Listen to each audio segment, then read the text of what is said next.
We're going to be creating this artwork here, where we have these ribbons in the background with ink and colored pencils, and then we're going to have an acrylic painted sphere in the foreground, and then a charcoal in the very foreground, creating this drapery. And although in the very foreground, the focal point is going to be this sphere, that's not what we're going to do first. We're also not going to do the charcoal first because that smears. So what we're going to do is we're going to start with the colored pencil and the box that is done in pen. To do this, we're going to start off with a sketch. And then once we have our sketch drawn out and we've done all of our erasing and all of our fixing, then we'll put a final piece of paper on top of that sketch, and we'll use a pen to trace that sketch. But we don't want to have any erased marks or any pencil marks that are smeared in the background for our final piece. I want to show you a few different ways that a ribbon can twist and bend and turn in all different ways. And the best way for you to figure this out is to bend it in whatever way you're thinking and then take a picture of it. That way you can have it in a flat form to look at. However, there's going to be a few simple ways that a ribbon twists.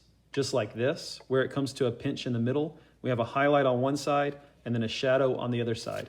Let me show you what that looks like. So if I was just coming straight down here and then my ribbon turns here and then curves back here, I want to make sure that the ribbon stays the same width the whole time. But if I wanted it to just cross and twist, and then I got to make sure it stays the same width right here and is going the same angle right here. Well, I've got to make a highlight side, and I've got to make a side that has a shadow where this twists. So this is going to be my shadow side right here.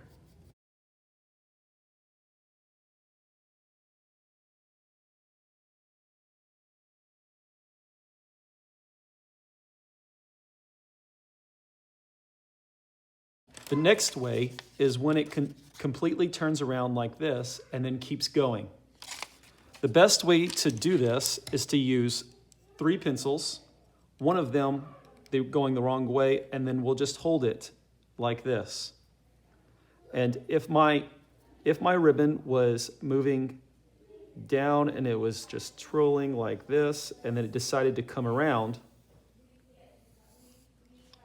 like this, then there's a key point right here.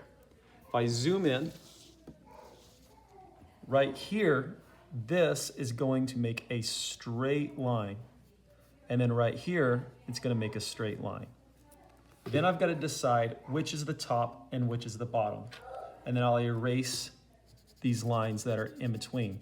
So if I decide that this is coming like this and it's coming on top here, and then it's twisting around, and this is going underneath, that means this is in shadow.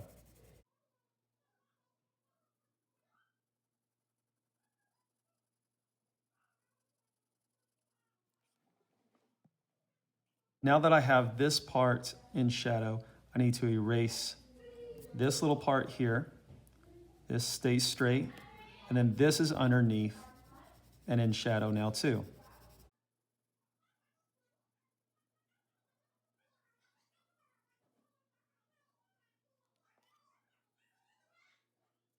The next way is to take my 3 pencils again,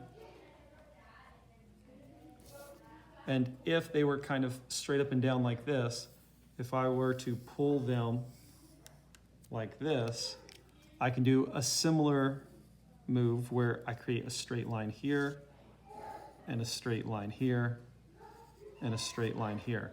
Because where these cross, this gets erased.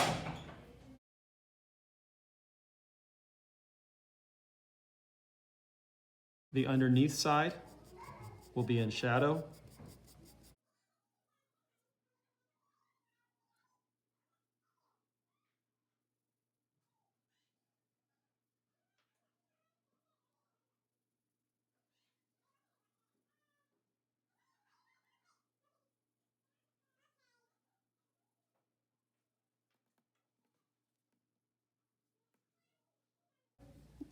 Let me show you how this can work while on the square. So I want to start on the edge, and I'm going to come around Maybe make some twists. And then here. And so it starts at a point where it comes out, and then it comes here. And you can decide where you want to cut it off. It could be cut off right there, or it could act like it's going behind the square like it is right here. I can see here it's making this M shape, and that is where we create our straight line. So if I was to erase that and then just connect these two, then create this in shadow, that's how that effects work. So this is curving around here. I see that M shape again. I need to create a straight line and create a shadow on this side. Erase that little bit of part right there. And then we're good. So I'm going to create a straight line here. Erase that little bit. Create the shadow underneath.